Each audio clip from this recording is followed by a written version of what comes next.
నిర్దిష్టమైన ఐడియా లేదు. దాన్ని దృష్టిలో పెట్టుకొని మేము కూర్చొని మాట్లాడుకునే సందర్భంలో రోజుకు ఒక ఐడియా చొప్పున ముందుకెళ్తాం, జరుగుతుంది. ఈలోపు రోజు ప్లాస్టిన్ గారు, నేను, ఇంకా మన సోదరులు కొంతమంది కూర్చుంటున్నాము. అలాగే జరుగుతున్న నేపథ్యంలో ఎలాగా మనం ఓటింగ్ క్యాచ్ చేయాలి. మొన్న గడిచినటువంటి ఎలక్షన్స్లో లేదు చంటి గారి యొక్క మొదటి నుంచి బాధ్యత తీసుకున్నటువంటి దగ్గర నుంచి వారు పాదయాత్ర కార్యక్రమాల్లో కానీ ఇవన్నింటిలో పాల్పంచుకున్నటువంటి విధానాన్ని మరి ఎలక్షన్ అన్నాక అనేక మంది యొక్క సహకారం, వారి యొక్క మనోభావాలు, వారి యొక్క ఆశలు, ఆకాంక్షలు, అనేకమైనటువంటి ఆలోచనలతో కూడినటువంటిది ఎలక్షన్. అంటే ఎలక్షన్ ఒక్క ఎమ్మెల్యే గారు లేదా ఒక పార్టీ ఉన్నటువంటి సభ్యులు మాత్రమే చేస్తే అయ్యేది కాదు. అందుట్లో అనేకమైనటువంటి వ్యక్తుల యొక్క పాత్ర, వ్యక్తుల యొక్క కృషి, వ్యక్తుల యొక్క మనోభావాలు. గతంలో ఉన్నటువంటి వాళ్ళు ఈ రకమైనటువంటి తప్పులు చేశారు, ఈయన వస్తే మంచి జరుగుద్ది, మంచి సమాజం ఏర్పడుద్ది, ఒక మంచి కల్చర్ వస్తుంది, మంచి సంస్కృతి సాంప్రదాయాలు నెలకొంటాయి, లేదా మన ప్రాంతం, మన నియోజకవర్గం డెవలప్ అవుద్ది, లేదు మనకి ఎమ్మెల్యేగా గెలిచేటువంటి వ్యక్తి ఈ విధంగా ఉండాలి, మనకి అందుబాటులో ఉండాలి, మనం వెళ్ళినప్పుడు మన యొక్క కష్టాలని, మన యొక్క సమస్యలని ఇని పరిష్కారం చేయగలిగేటువంటి సామర్థ్యం ఉన్నటువంటి వ్యక్తిని మనం ఎన్నుకున్నప్పుడు మాత్రమే ఈ యొక్క కాన్స్టిట్యున్సీ కానీ మన యొక్క సమస్యలు పరిష్కారం అవుతాయి అన్నటువంటి భావాలతో ఉండేటువంటి వ్యక్తులు చాలామంది ఉంటారు. మీ అందరికీ కూడా మమ్మీ గారు వివరించి మన ఏలూరు నగరంలో ఎలక్షన్స్ జరిగే సంవత్సరం అయింది. ఈ సంవత్సర కాలంలో మన బడేటి చంటి గారు మీ అందరికీ ఏ రకంగా అందుబాటులో ఉన్నారు, ఏ రకమైనటువంటి ప్రజలకు సేవలు అందించారు అని వివరణ ఇస్తూ, ముఖ్యంగా గౌరవనీయులు పెద్దలు మన రెడ్డప్పల నాయుడు గారు ఆర్టీసీ విజయవాడ జోన్కి చైర్మన్గా ఎన్నికవటం, మరి అదేవిధంగా ఉమ్మడి జిల్లాకి మరి ఇడా చైర్మన్గా మన స్థానిక శాసనసభ్యుల వారి సహకారంతో మన పెద్దిపోయిన ప్రసాద్ గారు మరి ఎన్నో సంవత్సరాలుగా తెలుగుదేశం పార్టీలో ఉంటూ బడేటి ఫ్యామిలీకి అండదండలుగా ఉంటూ మరి అటు ప్రభుత్వానికి, పార్టీకి, ఏలూరు నియోజకవర్గానికి మరి వెన్నుముకగా ఉన్నటువంటి పెద్దిపోయిన ప్రసాద్ గారికి అత్యంత ప్రతిష్టాత్మకమైనటువంటి ఇడా చైర్మన్ పదవిని చంటి గారు ఇప్పిస్తే మన ప్రీతమ ముఖ్యమంత్రి వర్యులు చంద్రబాబు నాయుడు గారు ఆయన చేసినటువంటి సేవలను గుర్తించి ఆయనకి పదవి ఇవ్వటం ఏలూరుకి చాలా గర్వకారణం, మంచి అలంకారం. మరి అదేవిధంగా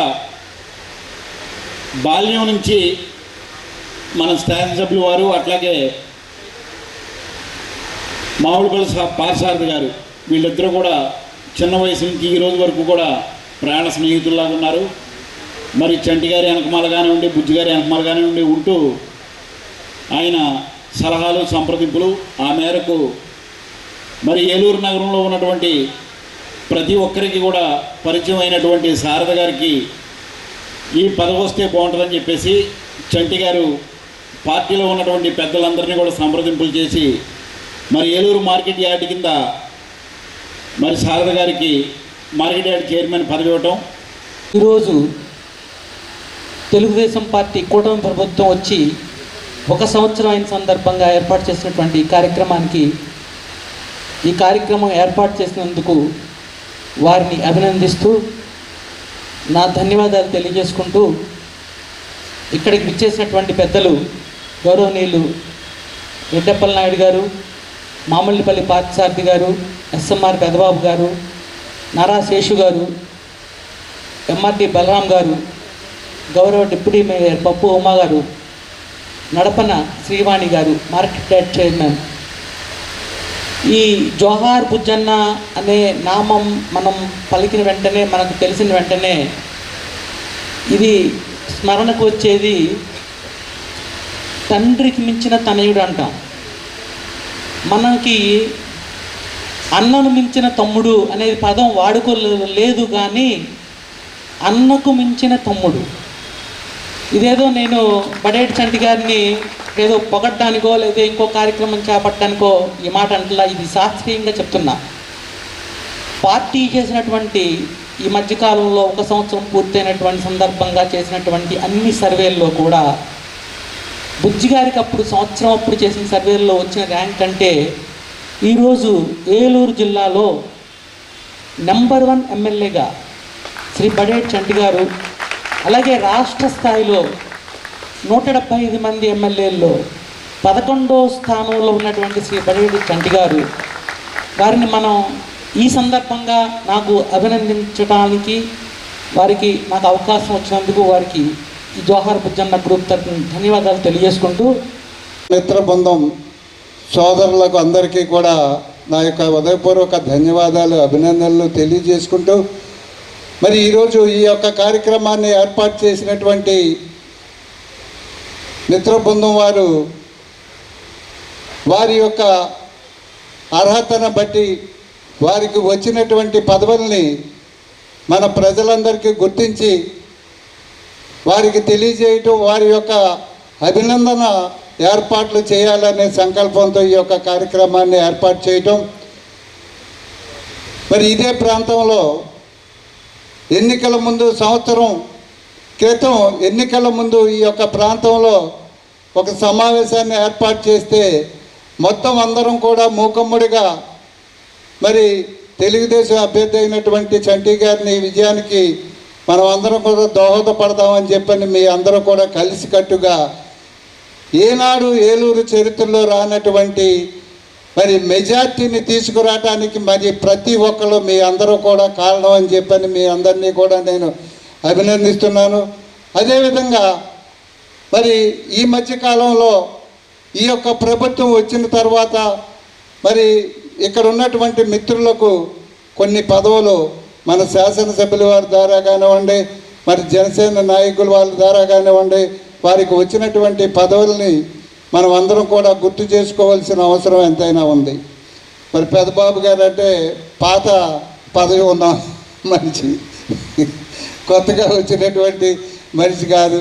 మరి అలాగే జోనల్ చైర్మన్గా సోదరులు మరి రెడ్డప్పల నాయుడు గారిని మరి కూటమి ప్రభుత్వం గుర్తించి ఈ యొక్క ప్రాంతంలో ఉన్నటువంటి కార్మికుల యొక్క సమస్యలు కానివ్వండి, ఈ యొక్క ఆర్టీసీకి సంబంధించినటువంటి సమస్యలు కానివ్వండి, వారు సమర్థవంతంగా ముందుకు తీసుకెళ్ళగలిగేటటువంటి కెపాసిటీ గలటువంటి వ్యక్తి అని గుర్తించి వారికి అవకాశాన్ని ఇచ్చినందుకు మరి ప్రత్యేకంగా కూటమి ప్రభుత్వానికి మరి ధన్యవాదాలు తెలియజేసుకుంటూ, థ్యాంక్ యూ సార్. అలాగే మన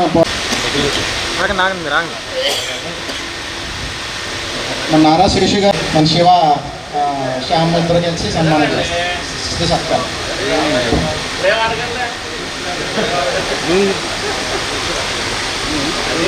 వైస్ చైర్మన్ వాణి గారికి సన్మానం చేస్తున్నాను. చిరు సత్కారం చేస్తామండి. మీరు ముఖ్య అతిథులు మాకు.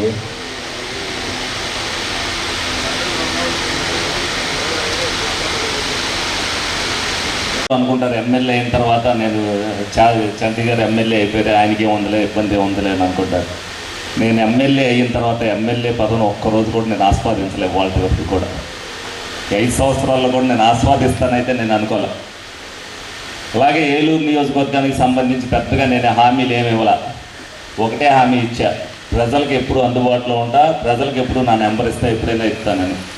ఆ 2 కార్యక్రమాలతో పాటు అభివృద్ధి ఏ విధంగా చేసుకెళ్తున్నాం అనేది ఆటోమేటిక్గా కొన్ని కాలక్రమేణా కలిసి వచ్చినాయి. నేను రాజకీయాలకి రావటం ఎలాగైతే యాదృచ్ఛికంగా అయిందో, అలాగే శనివారపేట బ్రిడ్జ్ కానీ శనివారపేట రోడ్డు కానీ యాదృచ్ఛికంగా నాకు ఎలాగైతే రాజకీయాల్లోకి రావడం కలిసి వచ్చిందో, ఆ 2 కూడా కలిసి వచ్చినాయి. యాదృచ్ఛికంగా ఏదైతే ఏలూరు చంద్రబాబు నాయుడు గారు వచ్చారో, వచ్చినప్పుడు మనకు ఆ బ్రిడ్జ్ అవసరం అన్నది అనేది ఆయన నోటీసులో పడేటట్టుగా చేశారు. ఆయన ఇంచుమించుగా ఆయన కలెక్టర్ గారు నేను పక్కనే కూర్చున్నప్పుడు కరెక్ట్గా ఆ టీవీలో ఆ వంతెన మీద నుంచి నీళ్ళు వెళ్తాం కనిపించింది. సార్ అదేనండి వెళ్తుందన్న, దీనికి ఎంత వద్దని అడిగారు. 15 కోట్లు వద్దండి అన్న. ఇమీడియట్గా సంతకం పెట్టేశారు. అది మన ఏలూరు ప్రజలు చేసుకున్న అదృష్టం అవ్వచ్చు.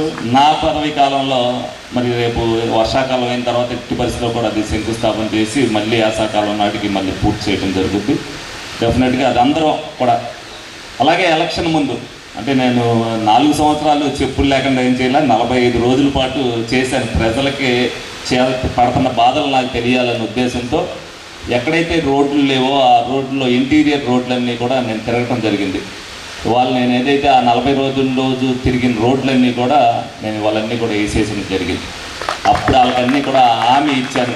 నేను వాళ్ళు అక్కడికి వెళ్ళినప్పుడు ఈ రోడ్లు ఎలా గుచ్చుకుంటున్నాయి చూడండి, మీతో పాటు నాకు కూడా చెప్పులు లేవు కదా అని చెప్పాను.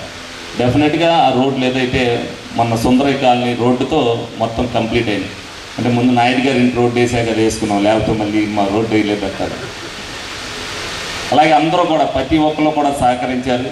డెఫినెట్గా ఎంత శివప్రసాద్ గారు చెప్పారు, శివప్రసాద్ గారు మున్సిపాలిటీ ఎలక్షన్ అయిన తర్వాత వస్తే బాగుండేదండి, 2 సంవత్సరాలు అయిన తర్వాత మీరు ఎలా దీంట్లోకి ఏముంది బుద్ధి గారు తమ్ముడిగా అన్నారు. అప్పుడు మనం వచ్చిన ఇదే ఉండదండి, ప్రజల్లోకి 3 సంవత్సరాలు పడుకున్నాక వచ్చారని అంటారనే ఉద్దేశంతో అవసరం లేదని చెప్పి నేను అప్పటికి ఏంటంటే శివప్రసాద్ గారు టౌన్ ప్రెసిడెంట్గా అవలా ఆయన ఆ మాట అన్నారు. మీరు వస్తారని కూడా నేను ఊహించలేదండి, నిజంగానే నేను ఊహించలే. కానీ అందరూ కూడా పట్టుదలతో నువ్వు ఉండాలి అన్నప్పుడు నాకు కొన్ని ఇబ్బందులు ఉన్నా కూడా తప్పక అందులో దిగిన తర్వాత దాన్ని వదలడం అనేది. శివప్రసాద్ గారిని టౌన్ ప్రెసిడెంట్గా ఉండన్నారు. బాలుని అడిగాం, బాలు ఆలోచన చేస్తాడు. శివప్రసాద్ గారు ఇక బాలు కూడా ఆలోచిస్తున్నాడని చెప్పి, ఎందుకంటే అధికారంలో లేదు కదా, పట్టుబట్టి మీరు ఉండండి ఏం పర్వాలేదు నేను చూసుకుంటానని. అంటే నాకున్న ఫైనాన్షియల్ ఇబ్బందులకి నేను టౌన్ ప్రెసిడెంట్కి అసలు మీరు ఏమీ అవసరం, మీరు ఉత్తినే అన్నీ కూడా మీ పార్టీ కార్యక్రమాలు చేస్తుంటే చాలని చెప్పారు. అని ఆ యాదృచ్ఛికంగా ఆ రోజున పదవి తీసుకోవడం జరిగింది. పూర్తిగా హార్డ్ వర్క్ చేయడం జరిగింది. ఎందుకంటే నాతో పాటు ఆయన కూడా ఎక్కడైతే వీళ్ళ దగ్గర ఉన్నారో వీళ్ళని మీరు సమన్వయం చేయండి, లేకపోతే వీళ్ళతో మీరు మాట్లాడండి, వీళ్ళని ఇచ్చేయండి అని చెప్పి పార్టీని తర్వాత అంటే గెలవటం అనేది నేను గెలుపుని నేనేమి ఏదైతే ఎమ్మెల్యే పదవులు అంతా గెలుపు కూడా నాకు ఇదేం లేదు. నా ఫస్ట్ నేను నిజంగా నేను ఆనందపడింది నా జీవితంలో మర్చిపోలేనిది నా నామినేషన్ డే. ఆ నామినేషన్ డేనే నేను ఆ రోజు నా జీవితంలో ఆస్వాదించిన రోజు. ఆ రోజు తర్వాత నేను గెలిచినప్పుడు కూడా, ఎందుకంటే ప్రజలందరూ కూడా ఆ రోజు నాకు గెలిపించాలని కసితో ఉంటారు. నేను గెలిచిన తర్వాత వచ్చేది ఆనందానికి కసికి తేడా ఉంది. కసితో జనం బయటకు వచ్చి ఆ రోజున చేసిన దానికంటే విజయంతో వచ్చినప్పుడు ఎవరికాలు రేపు వెళ్దాం ఎల్లుండి వెళ్దాం అని అనుకుంటారు. ఆ రోజున ఇవాళకి కూడా నేను మర్చిపోలేని రోజు. ఆ రోజున ప్రజలతో పాటు మీ అందరూ కూడా ఎవరి రీతిలో వాళ్ళు అవన్నీ కూడా చేశారు. ఇవాళ కూడా నేను అందరికీ నచ్చకపోవచ్చు, నాకు కూడా తెలుసు, ఎందుకంటే కొంతమందికి కొన్ని నేను చేయలేకపోవచ్చు. కానీ మీరందరూ కూడా కామన్ మెన్ కింద లెక్క. ఎందుకంటే మీరు ఎవరైతే తటస్థ వాతావరణంలో ఉన్నారో మిజ్జన్న బంతుల బంధంలో కామన్ మెన్ ఉన్నారు. మీ కామన్ మెన్ అందరికీ కూడా కూటమి ప్రభుత్వంలో డెఫినెట్గా అందరికీ మేలే జరిగిందని చెప్పచ్చు. ఈ సంవత్సరం కాలం కూడా మీరు అందరూ కూడా చూస్తారు, అభివృద్ధి విషయంలో కానీ కూటమి ప్రభుత్వం తీసుకున్న నిర్ణయాల్లో కానీ. పార్టీల పరంగా కొన్ని ఇబ్బందులు ఉంటాయి. ఎందుకంటే పార్టీ క్యాడర్కి ఇది చేయాలి, పార్టీ క్యాడర్కి ఇది అవ్వకపోతే ఏంటంటే. అలాగే పార్టీ లైన్లో యాక్చువల్గా చెప్పాలి అని అంటే జనసేనకి మేము కూడా చైర్మన్ ఇచ్చాం. రెడ్డప్పల నాయుడు గారు అప్పుడు ఆ మాట అన్నారని నువ్వు ట్రై చేసుకుని నా నుంచి ఏం ఇబ్బంది ఉండదని చెప్పడం జరిగింది. సరే ఆ టైంలో మరి రెడ్డప్పల నాయుడు గారికి ఆర్టీసీ చైర్మన్ ఇచ్చిన తర్వాత మేము ఇప్పుడు దాని గురించి ఏమో ఆలోచించాల. అయిన తర్వాత మేము 4 పేర్లు పెట్టమన్నప్పుడు 4 పేర్లు పెట్టినాం. కానీ పార్టీ లైన్ మారిపోయిన తర్వాత, ఎందుకంటే ఒక 8 నెలలు అయిన తర్వాత వచ్చి పార్టీ వేరే డెసిషన్ తీసుకుంది.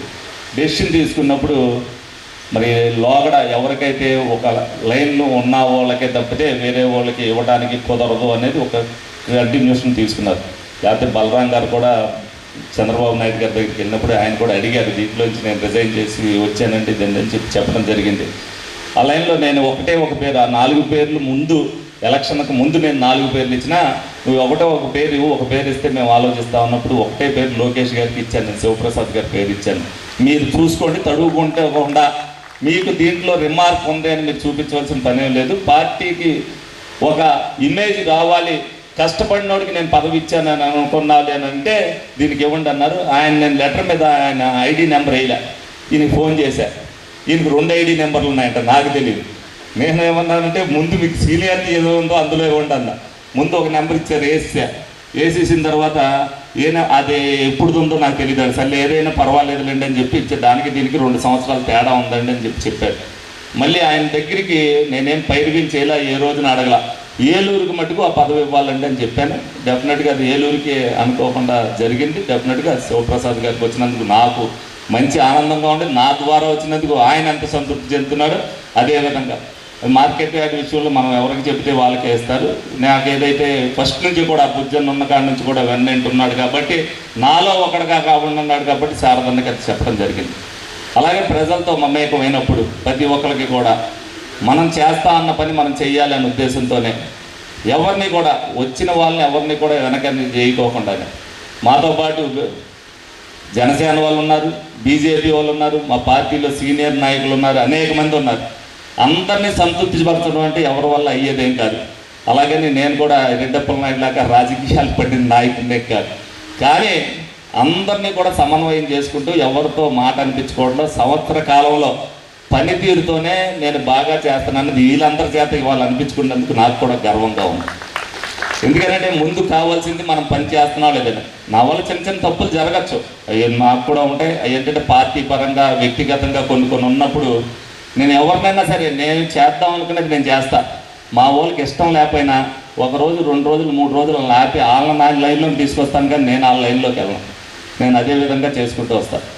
అలాగే పార్టీ ముందు తర్వాత కూడా అంటే గ్రీవెన్స్లో ఇందాక చెప్పడం అంటే నేను చేసేటప్పుడు చేయగలిగింది నేను చేయాలి. పార్టీ పరంగా తో పాటు నేను ఏదైతే వ్యక్తిగతంగా చేయగలనో నాతో పాటు ఎవరైతే పరిచయంగా లబ్ధి పొందారో వాళ్ళందరితో కూడా సాయం చేయించాలనే ఉద్దేశంతో ఎంత సేవ చేసినా ఎంతో కొంత మిగిలిపోతుంది. మళ్ళీ ఎలక్షన్ వచ్చేసరికి మామూలే మనం అందరం కూడా ఎంతమంది ఎక్కువగా కలవగలుగుతాననే ఉద్దేశంతో పొద్దున్న నుంచి సాయంత్రం దాకా ఒకే రకంగా ఉండాలి అని అంటే చాలా సహనంతో కూడుకున్నదే. డెఫినెట్గా నేను మొన్న ఒక 2 నెలల క్రితం వరకు చాలా పేషెన్స్తో అలాగే చెప్పాను.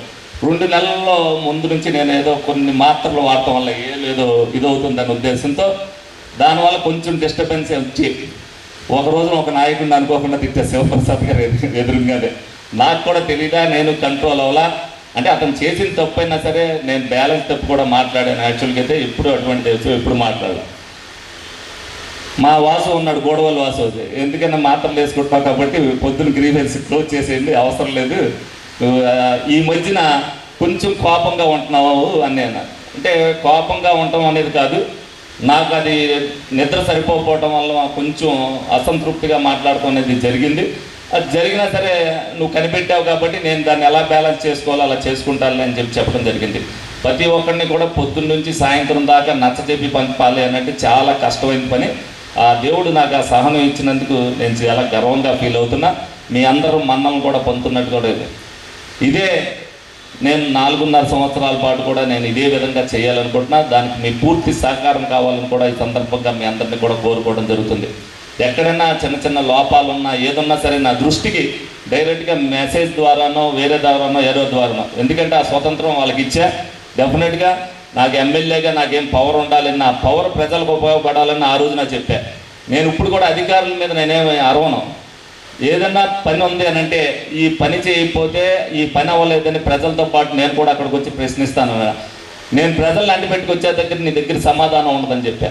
మొన్న కూడా రివ్యూ చేసేటప్పుడు అదే చెప్పా. చెత్త ఎత్తే దగ్గర వాళ్ళు శానిటైజేషన్ వాళ్ళు వాళ్ళ మీద మనం కలపడలేం.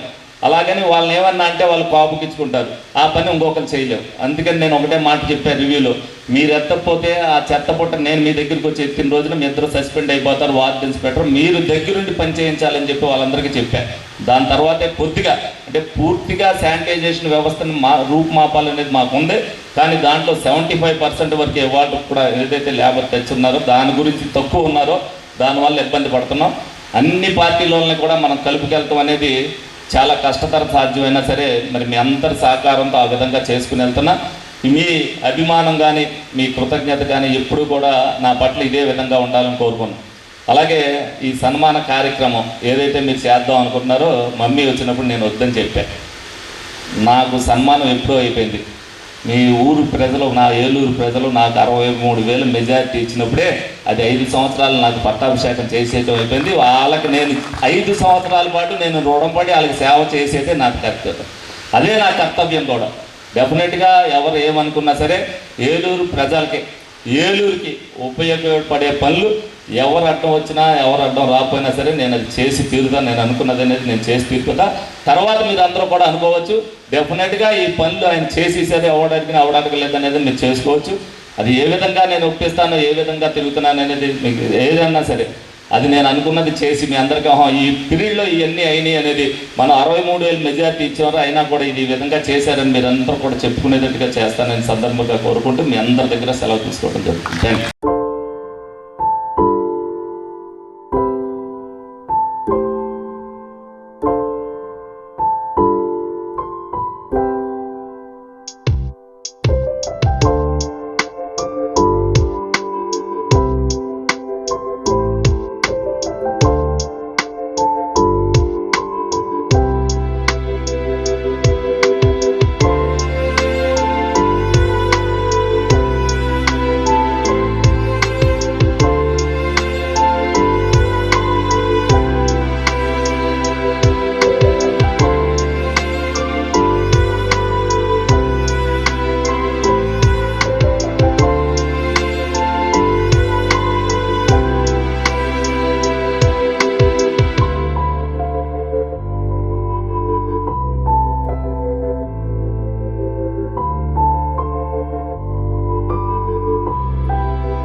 శుభం సంబరం జీవి మాల్ తో ప్రారంభం. ప్రతి 10,000 రూపాయల షాపింగ్ పై 149 రూపాయలకే డఫల్ బ్యాగ్, 15,000 రూపాయల షాపింగ్ పై 549 రూపాయలకి 20 ఇంచెస్ సూట్ కేస్, 25,000 రూపాయల షాపింగ్ పై 749 రూపాయలకే 24 ఇంచెస్ సూట్ కేస్, 30,000 రూపాయల షాపింగ్ పై 949 రూపాయలకే 28 ఇంచెస్ సూట్ కేస్ పొందండి. ఇంకా షాపింగ్ పై గిఫ్ట్ వోచర్ ఉచితంగా పొందండి. GV mall, Vijay Vihar centre, RR Peta, Eluru.